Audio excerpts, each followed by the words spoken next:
إيطاليا 75 منين أعطاته 5 سنين، واليوم ما زلنا مستعدين رجال ونساء من أجل الحرية.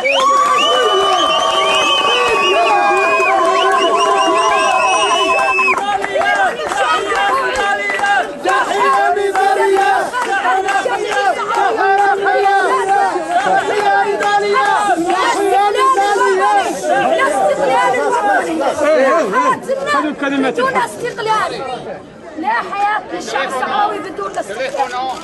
Quiero mandar un mensaje contundente, un mensaje muy fuerte para el gobierno, para Sánchez, que llevo un mensaje del pueblo saharaui, que a pesar de las traiciones y a pesar de las conspiraciones, el pueblo saharaui, como yo misma, estamos decididos a desafiar cualquier conspiración que desconoce y que reconoce la soberanía marroquí sobre el Sáhara. Ese desafío es nuestro, de todo el pueblo saharaui, de las mujeres saharauis, y este es mi mensaje al gobierno español.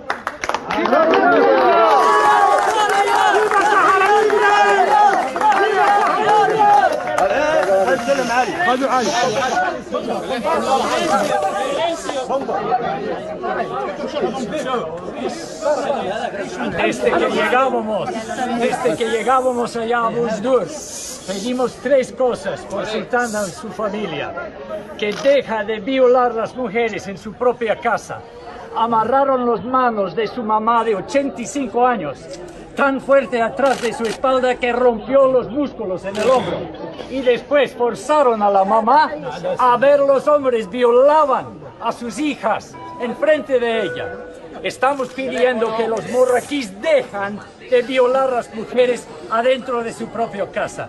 Segundo, pedimos que dejan de encerrar a las mujeres en su propia casa, que viene la gente libremente, que sale la gente libremente, porque viene la gente a visitarlas y la policía se anda atrás de ellas en las calles, lo agarran, lo golpean, lo ponen en prisión y dicen que si vuelvan a visitar a la casa de Sultana, vamos a ponerla en prisión o que vamos a matar.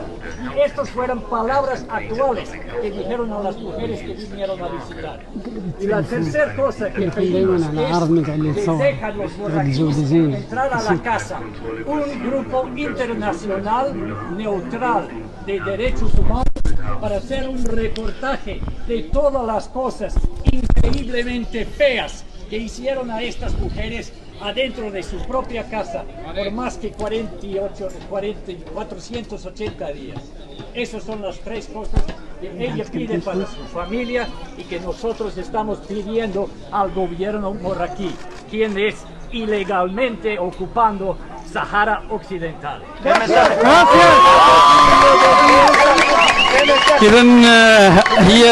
إذن هي مشاهد حية من مطار لاسبالماس الدولي في استقبال الجسورة سلطانة سيد إبراهيم خيا والوفد المرافق لها. Un video del gobierno español que estaba un coronel en la calle en Sahara Occidental. Dijo al marroquí soldado que vino: ya está todo aclarado aquí, puede tenerla. Ese fue el cambio de España a Marruecos con Sahara Occidental. Unas palabras no era ley ni nada. Aquí, como que tengas las llaves, es tuya. Entonces digo al gobierno de España, señores y señoras, termina este trabajo de dar su tierra a los saharauis, lo que es su propia tierra. Dale, es su trabajo, porque eran los dueños antes, y ya dale a los saharauis, libremente y para siempre. Es tierra de los saharauis. ¡Sahara libre! ¡Sahara libre! ¡Sahara libre! Vamos, Ruth, فيلم بالعربية. And write a report about everything that's happened. But it's not just the Khaya family that has lived under these abuses from the first day.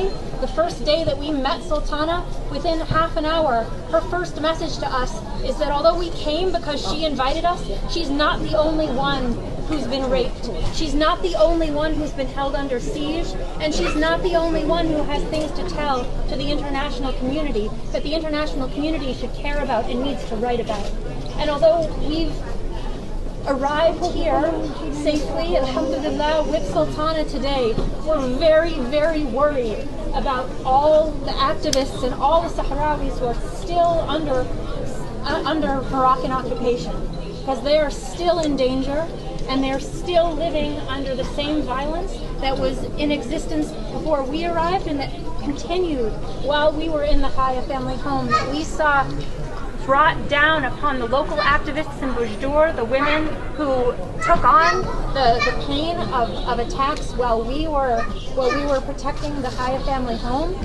The violence did not stop. We continued to see presence and an intimidation and constant reminders of what would happen to the Hayas and anyone who stood with them in solidarity or in action for Sahrawi human rights. We saw that threat is constant, and many times we had activists and guests come to the house who had heard that as soon as we left, they would be next, that they would endure what the Hayas had endured next. And there's nothing right now that I know of that's in place to protect them. And so I'm very, very concerned, still concerned, that although I'm relieved to see Sultana safe, I want all of these cameras and all of this attention to return back to the Sahrawi people as a whole, because as she said on the first day, she represents not just herself, but the suffering of the Sahrawi people, and her voice is a representation of many, many voices, and voices that she introduced us to over our time, over 80 days that we spent with her and her family. She introduced us to people